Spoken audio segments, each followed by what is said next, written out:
So you want to leave corporate and you want to become an entrepreneur. It's about time.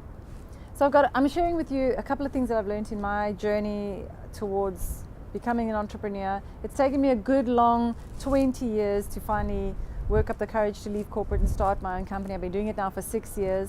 So there's a couple of things that I want to share with you, and this isn't necessarily true of your journey, but it's been true of my journey and of the couple of people that I've spoken to in coaching them on ways to leave corporate and start their own companies.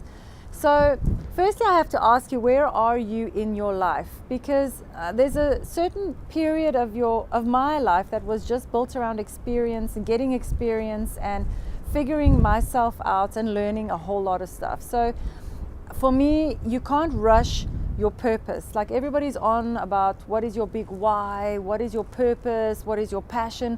But for to a large extent, it's almost impossible to know what that is in the early stages of your life when you're still learning.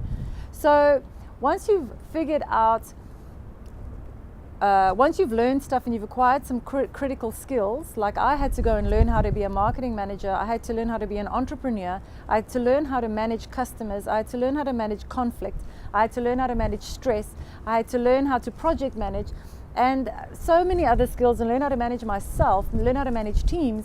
And in all of these learnings, eventually at one point, when I got kicked out the nest, I decided this was it. This was my narrow window of opportunity. I was going to start. I was going to become an entrepreneur.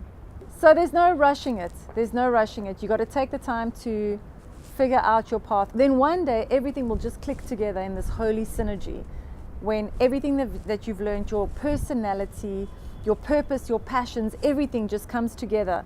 And when that does, that's when you're living your why. So my question to you is, you may still be in your discovery phase. You may not yet know what your why is. You can't rush knowing your why. And don't put pressure on yourself, because you need to understand that you're still in your learning phase. If you're in the place where you feel like this is it, this is my holy moment, then absolutely it's time. So now the question is, how are you going to do it so that you have a soft landing? I've got clients that I've met, entrepreneurs that I know, that left the career, the top of their game, and they've literally started their entrepreneurial businesses at the top of their game. And I would like that for you. I would like you to have a massive network in your industry, in your city, so that when you leave where you are now, you bring one or two of those clients with you and you start up there and you don't go right down into the bottom, that you have a nice soft landing and you go from success to success, because then you'll be earning the big money and you'll be earning it quickly.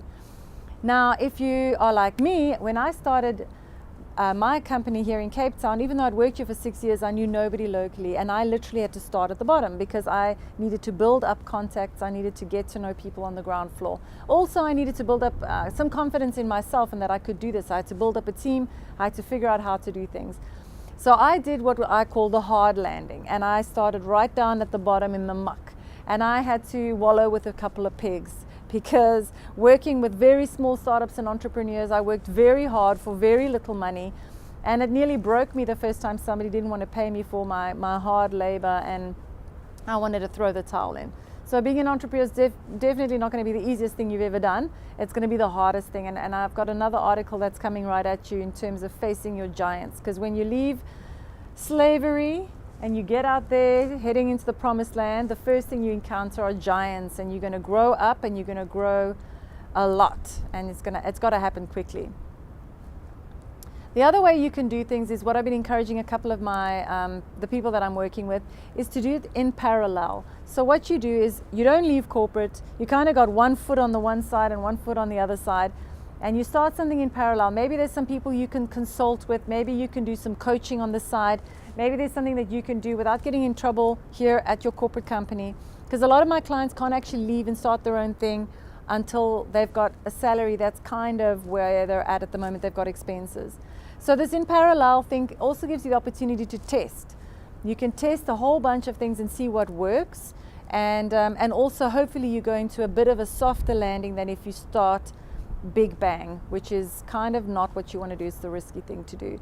But I wish you all the best. Being an entrepreneur is what I was made to be, and it's honestly the best thing I've ever done in my entire life, and I hope that you can find the same in your journey.